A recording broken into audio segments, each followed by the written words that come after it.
Kitco Mining's special coverage of the Precious Metals Summit is brought to you by Newcore Gold.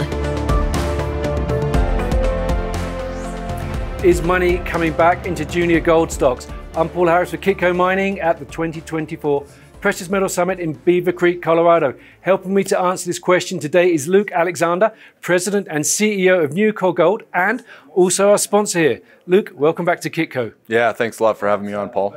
Well, we appreciate your sponsorship, and we've got lots of good things to talk about. We are at a mining investment show, and you've just recently raised $5.5 million Canadian dollars. Although the gold price is at $2,500 per ounce, it has been a tough time for juniors to raise money. Talk us through your experience of the market at the moment. Yeah, so our experience last week, we went out to raise $5 million after the close on Thursday. Before the open on Friday, we closed the books on that with a oversubscribed deal.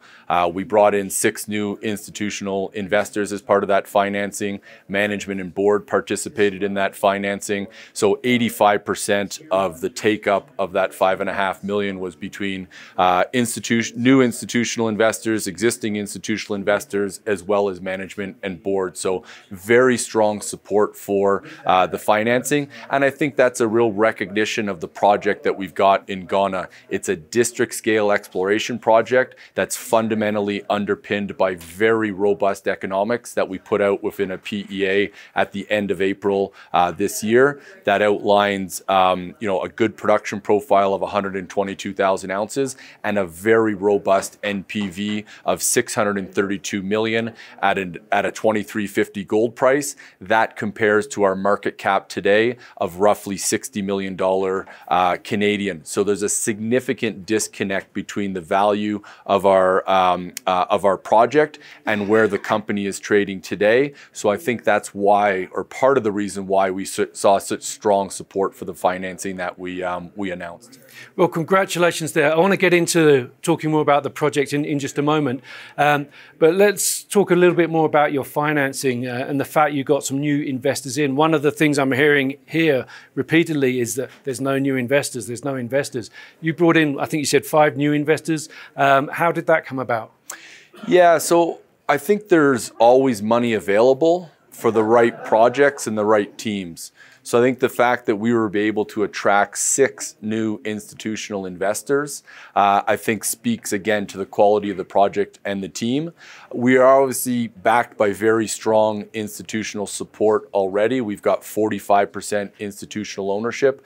Those are deep-pocketed, long-term focused, primarily mining and precious metals investors. So we have Franklin Templeton as our largest investor, Aegis, Ruffer, CQS. These are all household names for investors in the mining space.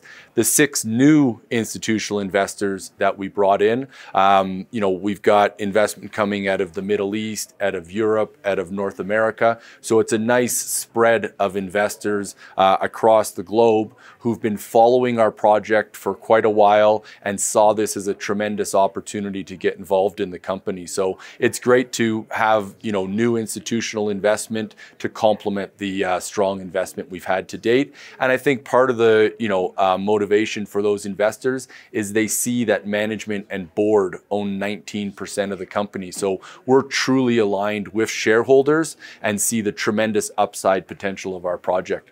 In terms of identifying new potential investors, is it conferences like this? Is it through existing networks and investors, or are you going into these different corners of the world to really sniff out who's potentially interested?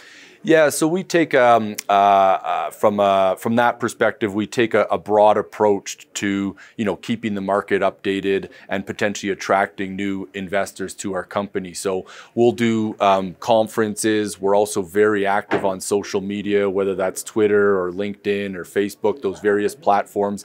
That allows us to push the message out to a lot of different people. And then we have very targeted, meetings as well with groups who have have potentially expressed interest in the past, and then we continuously keep them updated as to how the project is progressing. So it's a real mix of a number of different approaches that we take to make sure that, you know, investors and prospective investors are updated on what we're doing. And when there is an opportunity to potentially, you know, raise capital, we take a very targeted approach with groups who have expressed interest in the company. And that's what we did this time. And obviously it was a very successful raise given it was oversubscribed, and we ended up having to upsize it to accommodate some of the additional appetite there was. I suppose it's a case of turning over every stone that you have to. With the upsized raise, did you leave any money on the table? Yeah, we never want to take every dollar that's available.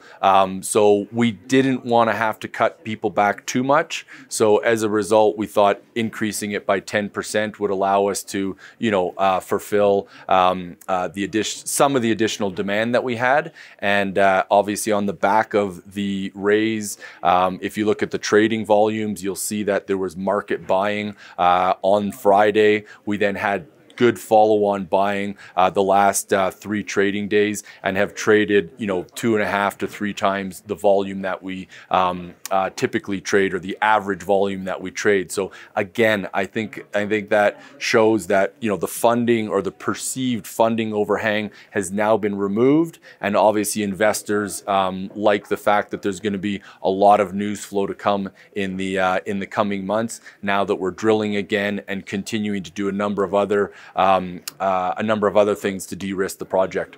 Well, it's good to hear of some success in the junior space. You're exploring the Enchi deposit in Ghana, which is in West Africa. West Africa is a part of the world, a region of the world, which I think is perhaps misunderstood. A lot of people are wary of it because of what they hear is happening in Burkina Faso or in Mali, but Ghana is very different to those countries. Why don't you sort of give us a bit of a quick rundown of what the investment conditions are like in Ghana? Yeah, so maybe starting at a high level. So Ghana is Africa's largest gold producer. It's the 6th largest gold producer, just behind Canada and the US globally. So it's a country that has a long, rich history of mining, and specifically gold mining. You've currently got 3 of the top 10 largest gold producers in Ghana with significant operations: Newmont, Goldfields, Anglo Gold. You've got Newmont, who's obviously the largest gold producer on the planet, who's investing an additional $1 billion into their Ahafo project, which sits on the same Sefwi Bibiani belt that we're located on. So I think that really speaks to what a great jurisdiction it is when you have those types of mining companies with significant operations, as well as investing, you know, significant additional capital into the country. In the next couple of years, when you speak with, you know, government officials, a lot of them refer to it as the golden years. We've got the Shandong Namdini project, which is coming on in November of this year. That's going to add an additional 370,000 ounces of production. You then have Newmont's Ahafo North project coming on stream, which is going to add another roughly 325,000 ounces. There's then another private company bringing 150,000 ounces of production on stream. So you add all of that up, and you're looking at, you know, 700,000 or 800,000 ounces of additional production coming on stream. So that really speaks to the government's desire to see mines being built, and a recognition of how important it is for the economy, the tax base, for jobs in country. So we really get to leverage all of that, you know, all of that desire to see mines being built. And, you know, our project will slot in right behind all of that. So it's yeah, it's a country that wants to see mines being built. And then from a security perspective, which I think is something that plagues some of those other countries, whenever I'm in country, just hop in the vehicles and drive across the country with no concerns about security whatsoever. Well, sounds like right time, right place. Now, in terms of Enchi, you put a PEA, a preliminary economic assessment, out earlier this year. Where are you in the exploration plan? What are your goals and targets for the next 12 to 18 months? Yeah, so we put that PEA out at the end of April. It outlined very robust economics for the project. If you look at it at a $2,350 gold price, it has an after-tax NPV of $630 million. after-tax IRR of 92% and just over a 1-year payback. So those are really strong economics for the project, and that compares to us today trading at roughly $45 or $50 million US. So we're trading at about 0.1 times the NPV of the project. So again, I think part of the reason why we saw such strong support in that financing is that, you know, sophisticated institutional investors recognize that there should be a real fundamental re-rate as the market starts to properly price in the value of our Enchi project. And that's just on the economics of the project that we outlined. That doesn't include any of the district scale exploration upside that we've got across the project. So we put that out at the end of April. In July, we then announced that we've started a 10,000 meter drill program. So we're about 15 or 16 holes into that 10,000 meter drill program. So on the back of closing the financing towards the end of September, we'll then start to see drill results coming out from the initial 10,000 meter drill program that we announced. And is that expansion drilling? Is that infill drilling? So it's a combination of both. Obviously, we currently sit at about 740,000 ounces of indicated resource. That represents about 60% of what went into the PEA. So we do want to get some infill drilling completed so that we can move towards a PFS. And we see that as a milestone that will create a lot of value for shareholders. But then, given we've got such big exploration upside across the project, we're also going to continue to focus on resource expansion as well as targeting some new areas. So it'll be a combination of both infill as well as resource expansion. Well, Lou, let's stretch your arms a little bit. How big do you think it could get? I mean, one way to look at it and a simple way to answer that question is, you know, if you look at the Sefwi-Bibiani belt, which is one of the 2 prolific gold belts that runs through Ghana. If you look at some of the neighbors along trend from us, so 50 kilometers to the more north, you've got the Chirano mine, which has a historical endowment of 5.5 million ounces. Bibiani, 15 kilometers to the north of that at 6.5 million ounces. And then Newmont's Ahafo mine to the north of that at 20 million ounces. So we have a lot of very large deposits along trend from us. When you look at those deposits, they've drilled down to 1.1 to 1.2 kilometers. If you look at the average vertical depth of the pits that constrains our resource today, it's only down to 75 meters. So these mines are 10 times as deep as the average vertical of the pits that we've got today. So needless to say, there's a tremendous opportunity for us to continue to chase the high-grade shoots that we've identified on our project, but also we've got very low-risk resource expansion opportunities as well. All of our deposits remain open along strike, so the opportunity to go and systematically step up and add ounces near surface, which will then look to expand the overall heap leach operation that we've outlined within the PEA, as well as other targets that we've previously drilled that haven't had enough work yet to move into the resource. So lots of exploration upside for us, and that's something that obviously we never want to lose focus on, and we'll continue to expand the drilling into those various areas. Okay.